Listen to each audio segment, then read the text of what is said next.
こんちは。お守りとゴール武器の探索、パート中に始めてまいります。今日も今日と手ゴール装備を掘っていきます。気分的にディア周回はヘビーですね。そうね、双剣もいいけど、ここはボウガンで行こう。いや、それにしても今年の花粉はひどいね。花粉症持ちのみんなは大丈夫かい？投稿者は割と重めの花粉症持ちなんですが、今年は特に症状がひどいですね。先日、2、3日で大量飛散した日があったのですが、そこからずっと体調を崩しています。動画制作に思いっきり影響してて困ってるよ。この世に存在してるだけで辛いんだけど。そういうわけで、今回の動画は特に変化がない内容。次あたりから頑張らないと。今年はピークが早めに来てるらしいですが、ぶっちゃけどうなるかは運ゲーですよね。ではディア君に参ります。周回だけはしっかりやりましょう。そうだね、こういうのは継続が大事だ。4G やる以外に生きる道はないぜ。先行を当ててスタート。素直にしゃがんでみますか。しゃがみとディアの位置関係やよし。これはすんなり壊せるパターンだ。不自然な横への振り向きがありませんね。これだけで貫通の通りが慣れて違います。結局、頭からまっすぐ通すのが一番早いような、貫通さんのヒット数ゆえのことでしょうか。頭や首に全部入るわけじゃないしね。多少吸われるのは問題ないようだ。よーし、じゃあガンガン回していくぞ。花粉を吹き飛ばす両馬に期待。今回はいつもより少しだけ多めに回りました。1周分くらいでしょうか。頭がぼーっとして新しいことができないので、物量で解決する作戦ですね。一応、企画の趣旨にはまってはいるんだけどね。結局回数こなすのが一番だし。動画の尺に困ってはいないんだけど、神オマが早く欲しいのも事実だからね。結局、めぼしいのはスーパート前の通撃抜刀会心くらい。それでも装備更新には至りませんでしたからね。とりあえず、通撃6スロ3が基準です。ここに有用なおまけがつくことに期待。大本命は攻撃だね。10ポイント以上つけばこのデータに革命が起きる。あとは発掘武器側もスロ3と隠ればな。マイセットが更新できると思うんだけど。武器スロ2と3の差は結構でかいです。しみるとこれに泣かされることが多い。スキルポイント0と9が同じ時代ですからね。だからこそ工夫の余地もありますけど。今に比べてスキル1つの重みがかなりでかいよね。その分不便なところも多いが。初心者のうちはこのシステム分かりにくそう。ポイント分効果がつきそうだもんな。我々も最初のうちは戸惑ってたんでしょうか。太古の昔すぎて覚えてませんが。初期の作品は不便な点も多かったので、今プレイするとだいぶストレスでしょうね。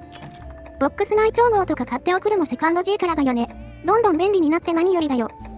で、お守り鑑定が進んでるが、何かおもろいの出ないかな。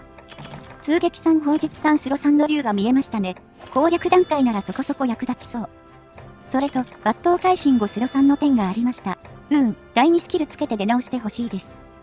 でも抜刀会心って意外にお守りにつきづらいんだよね。フロアマイカでは出ないらしい。湯河馬からも出るけど、あれはまた話が別だな。4G の湯河馬はあんまり見かけないアイテムですね。ギルクエの育成段階だとポロポロ出るんですが、危険度が高いと126から出なくなっちゃうので、もうすっかり馴染みがありません。錬金で風化と一緒に出てくれればいいんだけどな。効率爆上がりなんだが。痛い、当たってねえだろ今の。当たってねえだろはゲーム中よく言いますね。一番多い独り言かも。さあ、リカバリーって再度先行を投げますが、こっちのは相手に当たりませんでした。もう、これで落ちるのだるすぎるって、キャンプからじゃ帰れないんだよ。これ、動画1本作るのに2回くらいやらかすよ。ワンマガでクリアできないとまあぐだるね。おとなしく戻って再チャレンジしかないんですよね。こうなると効率どころではありません。無事背中を破壊して鑑定へ。これっきりにしてくださいよ。これでも真剣なんだが、まだまだガンナーの腕が足りないか。しかし、不王魔の出は素晴らしく良かったぞ。上限の10個まで掘れた。上限まで達するのはかなり珍しいです。パート12までやって初だと思います。アベレージだと何個くらい掘れてるんでしょうね。感覚だと4個前後なんですが。0個になることも割とあるからね。この点は錬金の方が安定してるな。さて、今回のお守り掘りもそろそろ終わりだ。毒にも薬にもならないようなものばかり。まあ、そういうもんですから、1回にだけ注目しても始まりませんよ。風化がよく出てくれて気分はいい周回でした。毎回このくらいのペースを希望します。効率上がったとしても2分ちょいはかかるからね。成果全くゼロってのは寂しいな。最後はレア銃なしか。まあしゃあないか。いつも通り気を取り直しまして、武器掘りに参りましょう。よーし、リタマラやっていくぞ。3パートぶりくらいかな。狩猟の方が長引くと、どうしても削除しがちです。やってることマジで一緒ですからね。しかしながら、発掘武器の入手効率は、ぶっちゃけこれが一番いいんですよね。ソロだとどうしてもね、DA クラスのタイムで回り続けないと無理だわな。まあ目的に合ってはいるからね、この作業も無駄にならんぜ。最近やり始めたリレー形式、これにしてから効率が随分上がりました。嬉しいのは、それとともにやる気も上がったことです。1回ずつタイトルに戻ってた時はまあしんどくて。1回ごとだと虚無感が本当にでかいんだよな。ワントライで風武器出ない確率の方が大きいから。鑑定すらできないと前に進んでる感が得られない。ゴールが見えないってのはしんどいもんさ。しかし今回は最初から武器が出てくれました。これは幸先いいですよ。初手から2つの風武器をゲットして自爆へ。期待が高まりますね。いいね、少しずつこの作業が楽しみになってきてる。独特の快楽物質が出てそうだ。では早速3移して鑑定に行こう。バサーラーはムントと飛竜トンだな。まずはレア級でそれぞれ出ましたね。軽いジャブといったところか。特に体験はレア級でも全然ワンチャンあります。武器スロさんのスムラをいつでも探していますよ。何度も言うが、下手な属性付きを超えうるからね。切実に当たりが欲しい。1周目はバサラーのみ武器が出動。タイトルに戻ってまた初めからだ。今週のリタマラスタートですね。張り切って自爆していきましょう。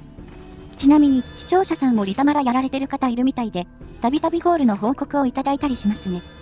なんかこっちまで勇気づけられるよな。今でも樹海で遊んでる同士がいると思うと。プラス、シンプルに羨ましく思ったりもする。それもまたモチベにつながるんだけどね。目指すべきものがあるのはとてもありがたいです。先が見えないと走り続けるのは難しい。で、今しれっとレア中体験がありましたね。1248でしたが。今回、レア銃がポロポロ出てたんだよね。ルテミスでも一応1116の城が。クエストの関係で、ルテミスは掘ってから日が浅いが、なぜかレア銃をよく見るんだよな。非常に夢のある話ではありますね。ポロッとゴールしちゃうかも。ただ、チャークって何気に瓶かなり重要ですからね。こんな虫の二択に近いものを感じます。ぶっちゃけ強属性出ると困るんだよな。ガニとかバサルの単体クエでもあればいいんだが。そんなこんなでリタマラもこれがラスト周回。結構惜しい感じあったんだけどな。レア級と銃をちょいちょい見られましたね。満足感はそれなりにあったかも。最後はルテミス君で締めでした。いつか強力なものを担げると信じて。今は祈ることしかできないな。じゃ、狩猟に行こうか。よっしゃ、じゃあ狩りの時間と行こうか。今日は久々に双剣でも持ちたいかも。双剣って実はあんまり積極的に持ちません。トップ4とはいえ総中根とは差を感じます。ただ全然強いのでストレスは感じませんね。独特の爽快感がある武器です。生産に強力な武器もあるしな。武器選びは楽しめる方だと思う。今回使っていくのは、新消滅竜神黄昏。いろいろ物騒だが強そうな名前だな。挑戦弱特構成なのでだいぶ火力重視です。が、欲を言えば真打ちにしたかった。黄昏は、倍率320スロ3紫と数値はかなり高め。これに竜と爆破までついてきます。ただ相続性だから見た目ほどではない。実質爆破155、竜185ってところだな。とはいえ、この物理性能でしっかり属性までついてるのは、生産ではトップクラスと言えるだろう。これを持ってやっていくのはテオくんです。TA では黄昏が採用されてるみたいですね。後ろ足に竜は全然通らないんですが、爆破も含めるとこれがいいんですね。多分だけど、真打ちとの相性も考慮されてそう。我々のお守りでは活かしきれないのが残念だ。じゃあお薬を決めましてと、双剣はいちいち競争が必要なのもネックだな。最近は特にいろんな武器種でガブ飲みしています。恐竜結晶集めが忙しい。しかし、競争薬なしの双剣とかナメプもいいとこなんで、どのクエでもしっかり飲まないといけませんね。つうことで手奥絵をやっていこう。我々は体剣と双剣の2クエ所持しているぞ。今回は双剣だからせっかくなんで双剣クエを。見た目はノルマロと海洋双人だね。どちらも素直に色が変わるタイプですね。収集力をかき立てる武器だと思います。旧データで最後に入手したあたりが海洋双人で、そういう意味では思い入れがありますね。スムラスロさんの麻痺最大値だったね。あれはマルチでマジで強かったな。発掘麻痺を掘ってから高速の楽しさに気づいたよ。そういう意味では運命的な出会いだった。高速って火力側は楽ちんなんですが、サポ側って難しそうに見えますもんね。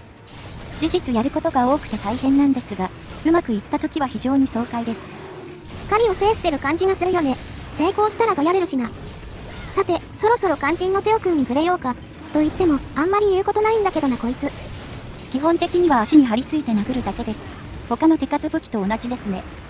ただ、張り付き続けるのが難しいところ、適当に殴るとすぐ噛み合わなくなります。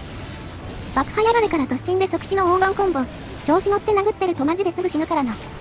DA だと簡単そうにひたすら殴り続けてるんだけど、あれは立ち位置が完璧ゆえの立ち回りだからね。振り向きを見て突進連3地目なのか、はたまた乱舞か。テオ戦はその判断の連続ですね。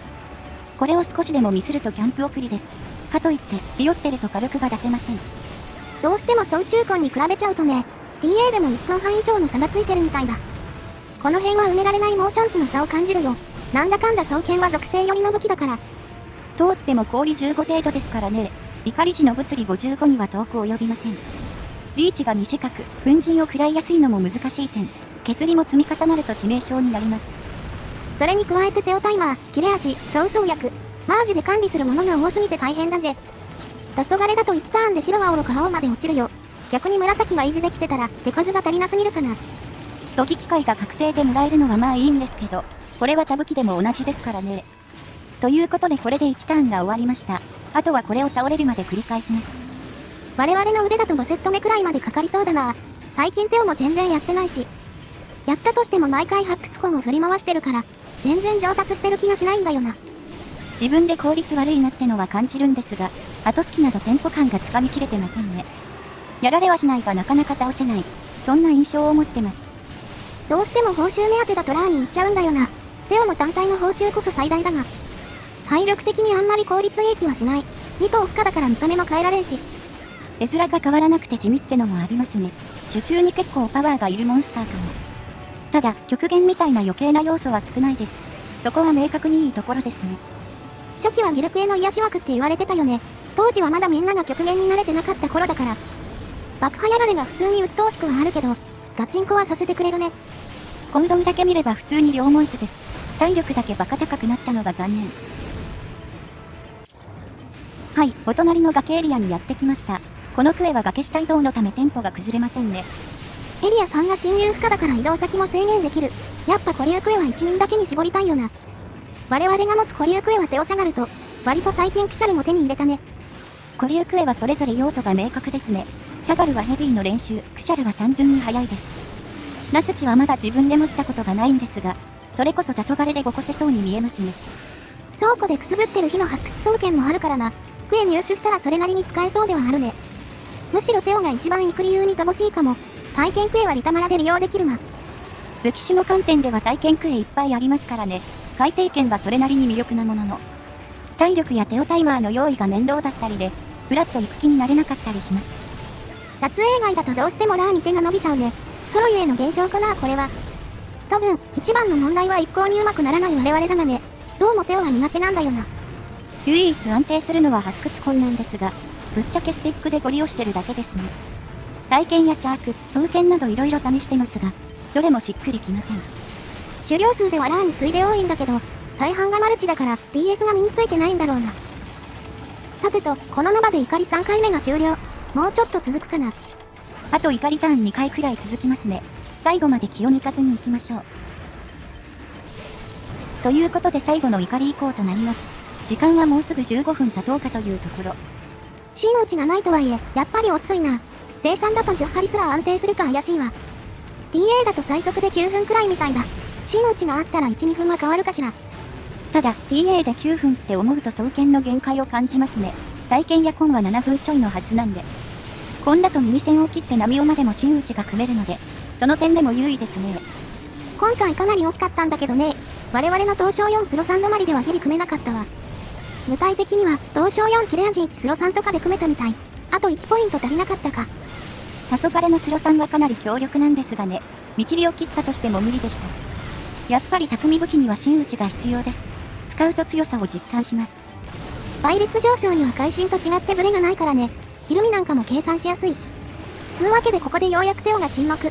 結局、ギリ15分超えちまったな。もうちょい頑張らないとダメですね、これは。